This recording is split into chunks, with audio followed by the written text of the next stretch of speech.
बिस्मिल्लाहिर्रहमानिर्रहीम। अस्सलाम वालेकुम नाज़रीन। आज की वीडियो मेरी उन लोगों के लिए है जो कि चाय पीने के बहुत शौकीन हैं।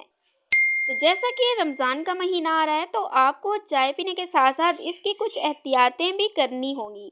जी हाँ, आज की इस वीडियो में मैं आपको चाय की कुछ एहतियातें बताऊंगी, क्योंकि अगर आप चाय के बारे में बेएहतियाती बरतेंगे तो ये आपकी सेहत के लिए नुकसानदेह होगी। तो चलिए वीडियो स्टार्ट करते हैं। तो यहाँ पर अगर बात की जाए चाय के नुकसान के बारे में, तो इसका सबसे बड़ा नुकसान ये है कि ये गुर्दों और पेशाब के मरीज के लिए मुज़र है। तो इसका इस्तेमाल कम ही होना चाहिए। चाय के चौचले बहुत हैं, वरना ये दुरुस्त बनती नहीं है। इसके लिए उम्दा दूध और बेहतरीन चाय पत्ती चाहिए होगी। पत्ती, चीनी, इसके बर्तन, प्याले, छलनी वगैरह सब यानी बावर्ची खाने से इतनी दूर रखे जाएं कि खाने का धुआं भी इनको ना पहुंचे। एक बार जिस बर्तन में चाय पका ली, दोबारा उसी में अगर फौरन भी पकानी हो तो धोकर पकाई जाए। चाय के बर्तन भी सबसे अलग थलग होने चाहिए। चाय पत्ती का डिब्बा अच्छी तरह बंद रखा जाए, वरना इसकी खुशबू ज़ाया होती रहेगी।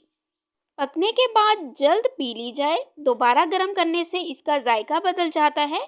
चाय के ऊपर जो बालाई जमती है वो निकाल देनी चाहिए। लेकिन क्यों? इसका सबसे बड़ा नुकसान मैं आपको बताती चलूं कि कहते हैं कि अगर चाय के 100 कप की बालाई बिल्ली को खिला दी जाए तो वो इसके जहर से मर जाए।